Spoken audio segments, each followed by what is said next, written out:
I want to say a few quick things about the ICE shooting that happened in Minneapolis today. The first is that abolish ICE.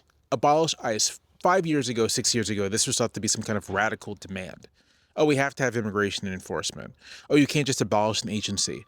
But you can just abolish an agency. We saw this administration dismantle USAID, and they dismantled it without even passing a bill. They just sort of asserted a power to zero out the funding, to not hire anymore, and they ended it.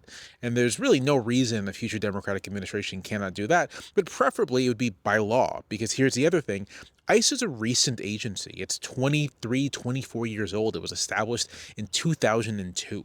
We had an immigration enforcement agency before that, Immigration and Naturalization Services, not perfect by any means. But ICE, having been formed in the War on Terror era, ICE whose agents behave as if they are paramilitaries, ICE which has a notorious culture among its agents, among its employees, of cruelty and brutality toward those who've been detained, ICE which even under Democratic administrations behaved lawlessly.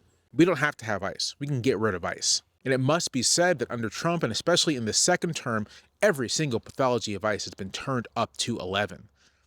It's been made all the worse. They've received a huge influx of funding to build new detention centers and hire new agents. Stephen Miller, with the driving force behind the deportation policies, has basically pushed ICE to be a secret police. And for clarification's sake, a secret police isn't necessarily secret, like you can often see what they're doing in real life. Is that the agents themselves are masked and you cannot identify them. That's what makes them secret.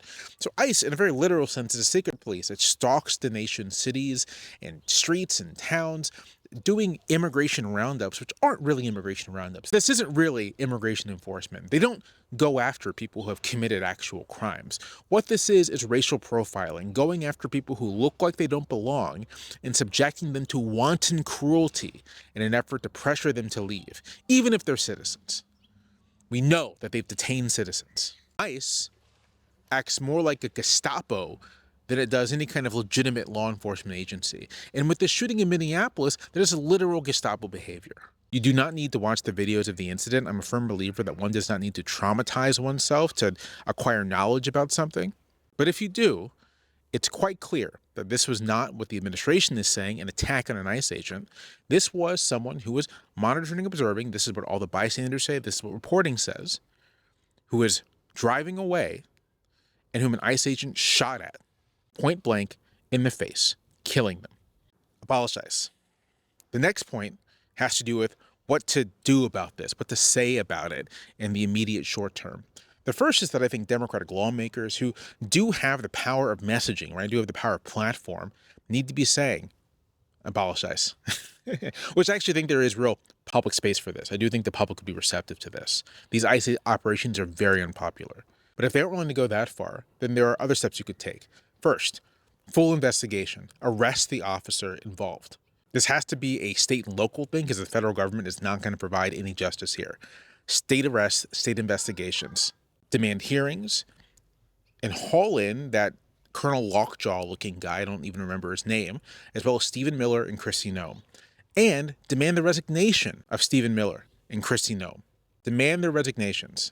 Ask Republicans again and again and again, do they support the wanton killing of American citizens? Do they support terrorizing American communities?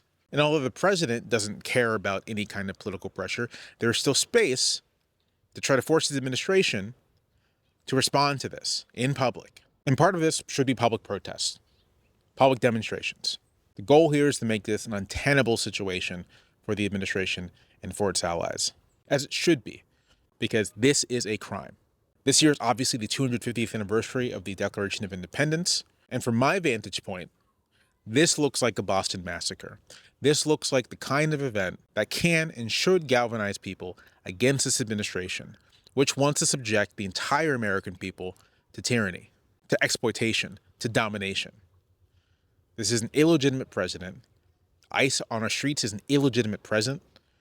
And let this be the beginning of the end for ICE and for this White House.